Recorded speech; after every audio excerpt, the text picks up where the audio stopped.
Hello everyone, welcome to ज्ञान उद्यान classes. So friends, आज की इस वीडियो में हम बात करेंगे टॉप 20 क्वेश्चन आंसर किसके, जीके के, या कह सकते हैं सामान्य अध्ययन या जनरल नॉलेज, जो भी आप समझें। अगर आप टीचिंग एग्जाम की तैयारी कर रहे हैं, केवीएस, DSSB, NVS या यूपी टेट या सुपर टेट, किसी भी टीचिंग एग्जाम की तैयारी कर रहे हैं, तो ये वीडियो आपके लिए बहुत ही महत्वपूर्ण होने वाला है।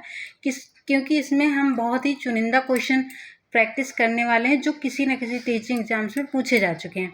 तो चलिए फटाफट से क्लास को हम शुरू करते हैं। अगर चैनल पर पहली बार आए हैं तो प्लीज़ चैनल को सब्सक्राइब कर लीजिए। पहला क्वेश्चन है आपकी स्क्रीन पर, प्रथम अंतर्राष्ट्रीय पृथ्वी शिखर सम्मेलन आयोजित किया गया है। कह रहा प्रथम अंतर्राष्ट्रीय पृथ्वी शिखर सम्मेलन कब आयोजित किया गया था और कहाँ आयोजित किया गया था। ठीक है, तो कहाँ आयोजित किया गया था? ब्राज़ील में। ये बहुत फेमस क्वेश्चन है और सबको पता होगा मोस्टली। और ये कब किया गया था? 1992। ठीक है, नेक्स्ट क्वेश्चन है, सेकंड क्वेश्चन है, निम्नलिखित में से कौन सा जीवाश्म ईंधन है? जीवाश्म ईंधन का मतलब ये है कि जो पृथ्वी के अंदर से पृथ्वी के नीचे, मतलब जो मलबा जम जाता है, पेड़ पौधे, कुछ जो वेस्टेज चीज़ें होती हैं वो जम जाती हैं नीचे, मतलब नीचे ही रखे सड़ जाती हैं, और उनसे जो ईंधन बनता है वो क्या होता है? हमारा जीवाश्म ईंधन होता है। तो इसमें से कौन सा जीवाश्म ईंधन? लकड़ी नहीं होगा, पवन भी नहीं होगा, यूरेनियम भी नहीं होगा। तो ऑप्शन नंबर डी क्या हो जाएगा? हमारा करेक्ट हो जाएगा। अगर हम जीवाश्म के एग्जाम्पल दें जीवाश्म ईंधन के, तो जैसे कोयला हो गया, ठीक है, कोयला हो गया, या फिर कह सकते हैं पेट्रोलियम हो गया। तो ये सारे किस में आते हैं? हमारे जीवाश्म ईंधन में आते हैं। ठीक है, नेक्स्ट है थर्ड क्वेश्चन है, तमिलनाडु राज्य के वर्तमान मुख्यमंत्री का नाम क्या है? क्योंकि ये PY की है इसलिए ये पहले का क्वेश्चन है, तो इसको हम कट कर देते हैं। ये उस समय का लेटेस्ट क्वेश्चन था, करंट अफेयर का था। ठीक है, तो अभी इसका कोई मतलब नहीं है। नेक्स्ट क्वेश्चन पे चलते हैं। फोर्थ नंबर है क्वेश्चन, निम्नलिखित में से भारत के किस राज्य का लोकसभा में संसद सदस्य के रूप में दूसरा सर्वाधिक प्रतिनिधित्व है? तो कौन सा है हमारा? पश्चिम बंगाल, बिहार, आंध्र प्रदेश। लास्ट ऑप्शन क्या है हमारा? महाराष्ट्र। ठीक है, क्या है? महाराष्ट्र। तो संसद सदस्य के रूप में दूसरा सर्वाधिक, तो कह रहा है कि सबसे, देखिए दूसरा सर्वाधिक पूछ रहा है, सेकंड पूछ रहा है। ठीक है, सेकंड हाईएस्ट। फर्स्ट कौन सा जिस जहाँ पे सबसे ज़्यादा है वो यूपी। ठीक है, यूपी में सबसे ज़्यादा लोकसभा में संसद सदस्य सेलेक्ट होते हैं। कितने हैं हमारे? 80 हैं। ठीक है, लेकिन अगर हम बात करें दूसरा सर्वाधिक कौन सा है, तो वो है हमारा महाराष्ट्र। ऑप्शन नंबर डी क्या हो जाएगा? हमारा करेक्ट हो जाएगा। अगर यहाँ बात करें तो कितनी है सीटें? 48 हैं। ठीक है, नेक्स्ट फिफ्थ नंबर क्वेश्चन है, भारतीय संविधान की कौन सी अनुसूची भारतीय भाषाओं की मान्यता से संबंधित है? तो कह रहा भारतीय भाषा के बारे में पूछा गया कि संविधान में किस अनुसूची में भारतीय भाषाओं के बारे में बात की गई है? तो किस में बात की गई है? 8वीं अनुसूची में। तो ऑप्शन नंबर बी क्या हो जाएगा? हमारा करेक्ट हो जाएगा। 8वीं अनुसूची में बात की गई है। अगर हम मूल संविधान की बात करें तो मूल संविधान में कितनी भाषाएं थी हमारी? 14 थी। ठीक है, मूल संविधान में 14 भाषाओं का जिक्र हुआ था, लेकिन फिर बाद में संशोधन के द्वारा कुल अभी कितनी हो गई हमारी? 22 हो गई। बाद में संशोधन के द्वारा अलग अलग समय में संशोधन किए गए और अलग अलग भाषाएं जोड़ी गई। तो अभी कितनी हो गई संविधान में? 22 भाषाएं हो। मूल संविधान में 14 भाषाएं थी। किस अनुसूची में है? 8वीं अनुसूची में। ठीक है, 7वीं अनुसूची में क्या है? 7वीं अनुसूची में समवर्ती सूची। किसकी बात की गई है? समवर्ती सूची की। ये आपको याद रखना है, बहुत ही इंपॉर्टेंट क्वेश्चन बनता है यहाँ से। ठीक है, नेक्स्ट चलते हैं हम 6 नंबर क्वेश्चन। ये जनगणना से 2011 के बाद से अभी जनगणना नहीं हुई है, तो अभी कोई भी एग्जाम होता है तो इससे क्वेश्चन बनता ही है, 1-2 क्वेश्चन बन ही जाते हैं। ठीक है, तो 2011 की जनगणना बहुत ही इंपॉर्टेंट है अभी भी। जनगणना 2011 के अनुसार भारत के किस राज्य का अनुसूचित जनजाति जनसंख्या का % अनुपात सबसे अधिक है? ठीक है, तो कह रहे 2011 के अनुसार भारत के किस राज्य में अनुसूचित जनजाति संख्या का % सबसे अधिक है? तो कहाँ पे है? मिजोरम में है। सबसे अधिक कहाँ है? मिजोरम में है। अगर हम बात करें कितने % है, तो कितने % है? 94.4%। मतलब ये कह सकते हैं भारत में जितनी भी अनुसूचित जनजातियां हैं उसमें से लगभग 94.4% जनजाति जो है वो मिजोरम में ही पाई जाती है। तो ऑप्शन नंबर डी क्या हो जाएगा? हमारा करेक्ट हो जाएगा। नेक्स्ट 7 नंबर क्वेश्चन है, वर्तमान में भारत के राष्ट्रीय महिला आयोग के अध्यक्ष कौन है? ये उस समय की बात है। ठीक है, जब ये क्वेश्चन आया था जिस एग्जाम में, टीचिंग एग्जाम में, उस समय की बात की गई है। लेकिन अभी अगर हम लेटेस्ट की बात करें तो लेटेस्ट में कौन है? हमारी जो राष्ट्रीय महिला आयोग की अध्यक्ष कौन है? विजया किशोर रहाटकर। ठीक है, कौन है हमारे? विजया किशोर रहाटकर जी हैं अभी वर्तमान में भारत के राष्ट्रीय महिला आयोग की अध्यक्ष। ठीक है, नेक्स्ट है 8 नंबर क्वेश्चन, मुगल और राजपूतों के बीच खानवा का युद्ध कब हुआ था?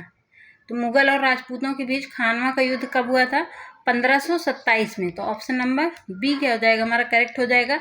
अगर हम बात करें खानवा का युद्ध किसके किसके बीच हुआ था, तो ये हुआ था बाबर और राणा सांगा के बीच में। किसके बीच हुआ था? बाबर और राणा सांगा के बीच हुआ था। कब हुआ था? 1527 में। तो ऑप्शन नंबर बी क्या हो जाएगा हमारा? करेक्ट हो जाएगा।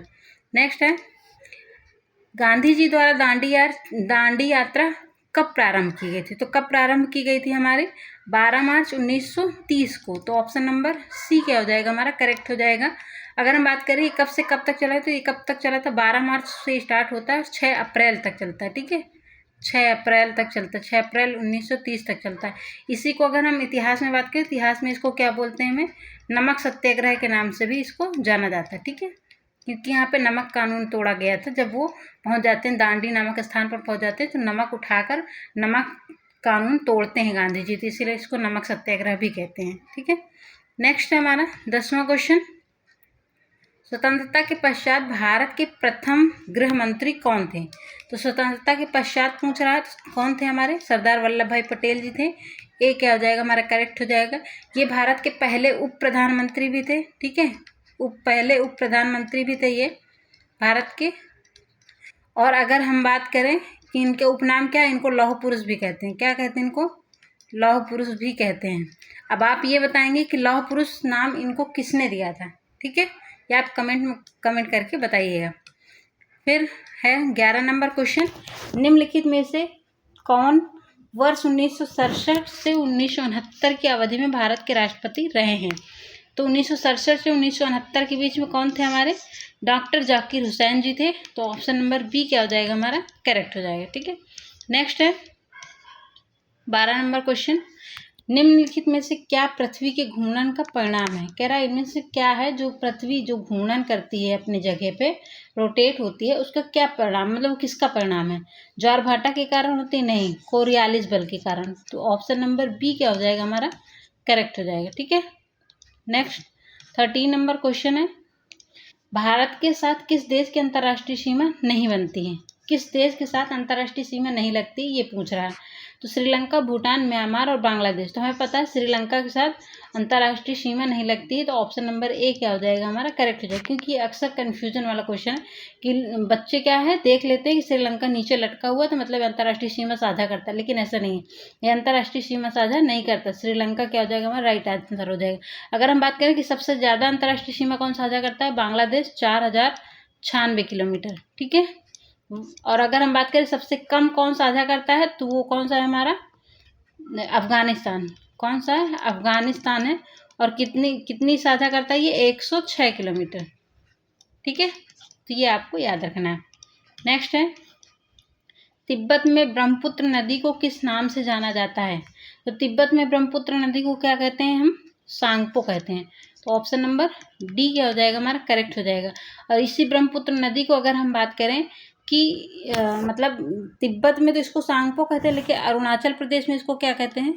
अरुणाचल प्रदेश में इसको क्या बोलते हैं? ब्रह्मपुत्र नदी को क्या बोलते हैं? दिहांग। क्या बोलते हैं? दिहांग। ठीक है, ये आपको याद रखना है। नेक्स्ट है 15 नंबर क्वेश्चन, भारतीय मुद्रा के 1 रुपए के नोट पर किसके हस्ताक्षर मिलते हैं? तो किसके मिलते हैं हमारे? भारत सरकार के वित्त मंत्रालय के सचिव के। तो ऑप्शन नंबर डी क्या हो जाएगा हमारा? करेक्ट हो जाएगा। नेक्स्ट है 16, भारत के संविधान में विनिर्दिष्ट लोकसभा सदस्यों की अधिकतम संख्या कितनी है? तो कितनी है हमारी? 552 है। 552 अधिकतम रखी गई, तो सी क्या हो जाएगा हमारा? करेक्ट हो जाएगा। नेक्स्ट है 17 नंबर क्वेश्चन, निम्नलिखित में से किस राज्य अथवा केंद्र शासित प्रदेश में उपराज्यपाल की नियुक्ति भारत के राष्ट्रपति द्वारा की जाती है? तो कौन सा है हमारा? दिल्ली है। ऑप्शन नंबर बी क्या हो जाएगा हमारा? करेक्ट हो जाएगा। नेक्स्ट 18 नंबर क्वेश्चन है, निम्नलिखित में से बेमेल को छांटे। देखिए जहाँ पर आपको एक्स्ट्रा जानकारी की ज़रूरत है वहाँ पे मैं बता रही हूँ कुछ चीज़ें कुछ क्वेश्चन ऐसे हैं जहाँ पे डायरेक्ट आपको आंसर ही देखना है, कोई ज़रूरी नहीं कि आप बहुत डीपली जाएं, ठीक है। बेमेल को छांटी, तो बेमेल का मतलब जो विषम है, तो अब आपको देखना कोहिमा, इम्फॉल, आइजोल और त्रिपुरा। तो आपको ये देखना, देखिए कोहिमा, इम्फॉल और आइजोल ये तीनों क्या है, हमारी राजधानी है, किसी राज्य की राजधानी। लेकिन त्रिपुरा क्या है, हमारा राज्य है। तो यही क्या हो जाएगा, हमारा राइट आंसर हो जाएगा, क्योंकि सबसे अलग पूछ रहा है तो हमारा क्या हो जाएगा, डी क्या हो जाएगा, सही हो जाएगा। कोहिमा कहाँ की है, नागालैंड की है, ठीक है, नागालैंड की राजधानी। इम्फॉल कहाँ की है, मणिपुर की है। और आइजोल कहाँ की है, मिजोरम की, ठीक है। तो ये तीनों राजधानियां हैं। ये क्या है, राज्य है, तो इसकी राजधानी क्या है, त्रिपुरा की अगरतला होती है, ठीक है, अगरतला। नेक्स्ट क्वेश्चन है, सेकंड लास्ट क्वेश्चन आज का, 19 नंबर। निम्नलिखित 4 राज्यों में से किसका भौगोलिक क्षेत्रफल सर्वाधिक है। इन 4 राज्यों में तुलना करें, इन्हीं 4 राज्यों में तुलना करना है कि कौन सा ऐसा राज्य है जिसमें भौगोलिक क्षेत्रफल सबसे अधिक है। तो कौन सा हो जाएगा हमारा, आपको बताना है उत्तर प्रदेश, क्योंकि उत्तर प्रदेश का भौगोलिक क्षेत्रफल सबसे अधिक है। सबसे ज़्यादा कहाँ का है हमारा, राजस्थान का है, ठीक है। राजस्थान के बाद कहाँ का है हमारा, महाराष्ट्र का है। महाराष्ट्र के बाद फिर एमपी का है और फिर यूपी का है, ये ऐसे ही तो है। तो इस यहाँ पे तो ये तीनों तो है ही नहीं, तो फिर इसका मतलब यूपी ही होगा। तो ऑप्शन नंबर सी क्या हो जाएगा, हमारा करेक्ट हो जाएगा। और आज का ये लास्ट क्वेश्चन है आपकी स्क्रीन पर। जनगणना 2011 के अनुसार भारत का कौन तीसरा सर्वाधिक साक्षर राज्य और केंद्र शासित प्रदेश है। तो कह रहा है भारत का तीसरा सर्वाधिक साक्षर, ठीक है। सबसे फर्स्ट जो है वो नहीं पूछ रहा कि सबसे ज़्यादा कहाँ पे, तीसरा सर्वाधिक। तो तीसरा सर्वाधिक कौन सा हो जाएगा हमारा, मिजोरम हो जाएगा। कौन सा हो जाएगा, मिजोरम। मिजोरम में कितने परसेंट लोग हैं साक्षर, 91.3% लोग हैं साक्षर, ठीक है। तो ये तीसरे नंबर पे आता है। तो सी क्या हो जाएगा, हमारा करेक्ट हो जाएगा क्वेश्चन के अनुसार। लेकिन अगर हम बात करें फर्स्ट स्थान पर कौन आता है, तो कौन आता है हमारा फर्स्ट स्थान पर, केरला है। केरला में कितने परसेंट है, लगभग 94% लगभग लोग साक्षर हैं, ठीक है। तो केरला इस तरह का हो जाता है हमारा भारत का सबसे सर्वाधिक, सबसे ज़्यादा वो मतलब साक्षर जिला या साक्षर राज्य हो जाता है, ठीक है। तो चलिए क्लास आज यहीं पे एंड होती है। हमारे 20 क्वेश्चन हमने कंप्लीट कर लिए हैं। फिर मिलते हैं इसी तरह के से नेक्स्ट वीडियो में। फिर से वही, आप लास्ट में कमेंट में रिव्यू दीजिएगा और जो मैंने पूछा है क्वेश्चन उसका आंसर दीजिएगा। अगर पहली बार आए हैं चैनल पर तो प्लीज़ चैनल को सब्सक्राइब कर लीजिएगा, लाइक कर दीजिएगा और ज़्यादा से ज़्यादा शेयर कर दीजिए।